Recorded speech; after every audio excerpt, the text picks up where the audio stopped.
Cooking Appa. Hi, this is Cooking Appa. Today Appa is going to fry beehoon. As you all know, Appa will show you all how to fry beehoon without breaking it, and also will make it very, very spongy. And today, one more thing I'm going to share with you all, which is the two most important ingredients which will make your fried beehoon very, very flavorful. Even though you are using some very simple ingredient. Let me quickly just show you. This is the two ingredient which is a must-have whenever you are frying any beehoon. The first, this is shallot. So later we are going to fry out some shallot oil, which is later going to flavor the beehoon. And this is another very important ingredient, which is the hebi, yeah, the dried shrimp. I just coarsely chop it, and of course I rinse it, yeah, using some water just now.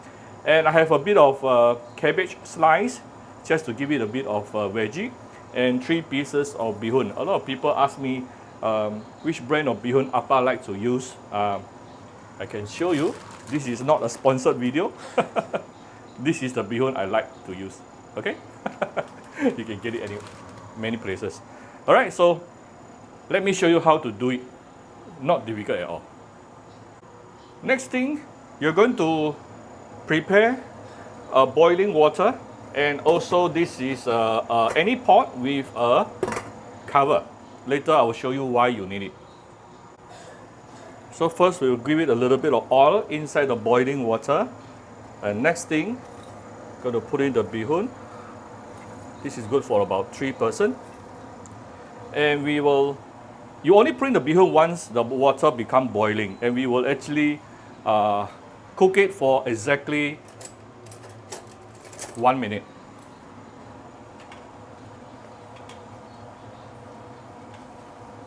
Nothing more, nothing less.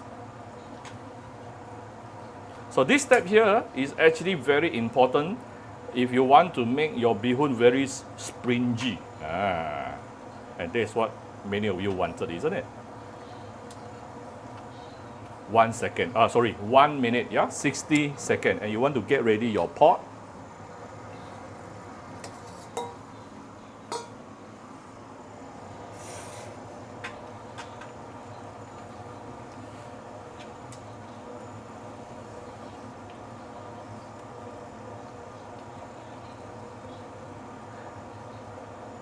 So by doing so, your beehoon will be at least about 70% to 80% cooked.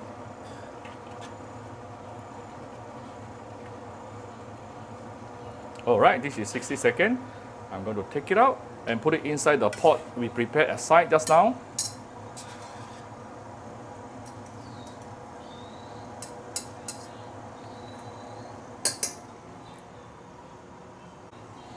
Right, the beehoon is inside the pot here. Next thing, we're going to cover it with a lid, and it will actually continue cooking using its own residual heat, which will make it at least about 90% cooked later. Next, we're going to give it a bit of oil here and heat it up. Once the oil is heated up, we can put in the shallot.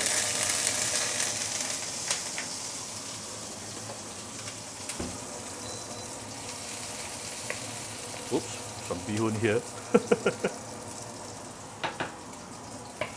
Alright, so let's brown the shallot a little bit before I add in the dried shrimp.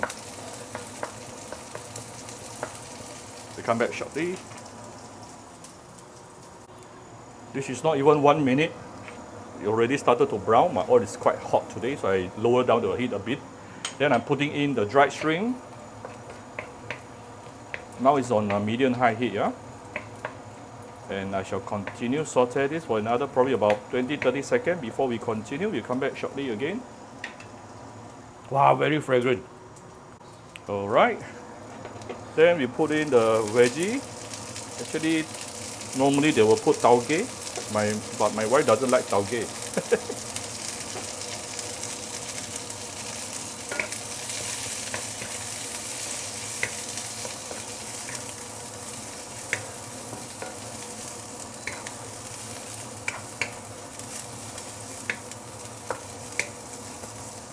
Next thing, We're going to give it some water, not too much. If it's too much, later your beehoon can become soggy. Yeah? Now I'm going to tune down the fire to the lowest, as we are going to add in some seasoning right now. I'm going to give it a little bit of salt, a bit of light soy sauce,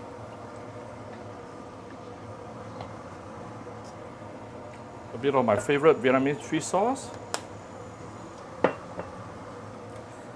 Today I prefer to make the black color ones. I'm going to eat it together with my curry veggie from last night. Some dark soy sauce. This is more for the color.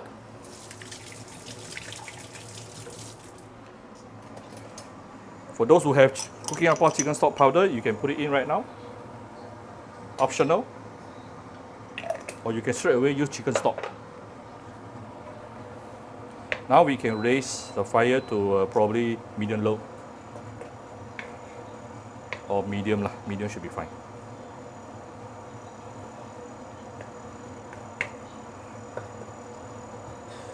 I think we need a little bit more liquid here.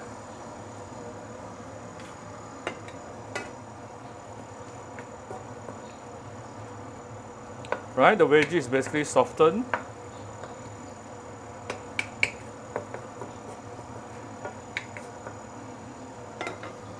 Now we can actually put in the, ooh, very hot, beehoon from the pot just now. Last time I will actually give it a bit of few cuts, like 2-3 cuts. Today I'm not. So it's really up to you whether you want to make the cut or not. Basically the trick here, so that in order to avoid it, so that it doesn't get break out into pieces, is that this stage here, don't fry it for too long. Why is it they need to fry it so long? Is normally because their beehoon, when they put in, they only make it soften, but it is not cooked. However, today it is already cooked. Remember, it is like 90% cooked. So all we need right now is just to mix everything out nicely.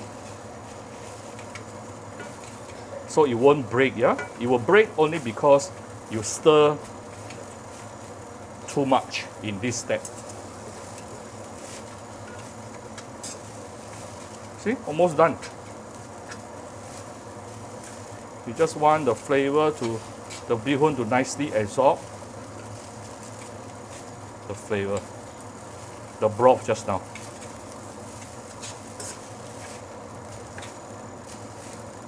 And as you can see from here, it doesn't break. It's actually even easier here if you give it like 1 or 2 cuts before you add it in. To me, it's really optional.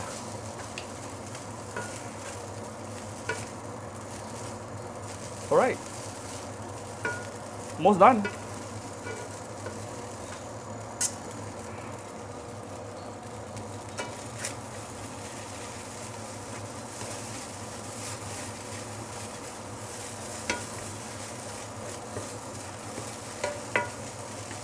Almost done. I can now off the fire. And before I serve, I will give it a few dashes of white pepper.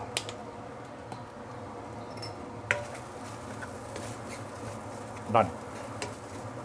That's how simple it is to fry beehoon at home. And you can feel how spongy, how springy it is, and it doesn't break into smaller pieces.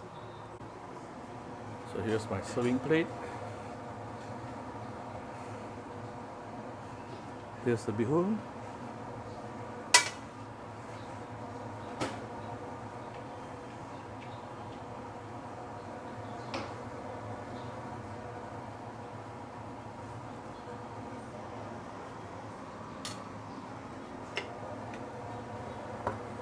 Actually, my pot is a little bit too hot just now. So some of my onion actually got burned a little bit. So be careful with the fire, yeah? If you have fried shallot at home, you can actually garnish it with some fried cheddar on top. Alright, done. I'm going to eat it with the curry veggie from last night.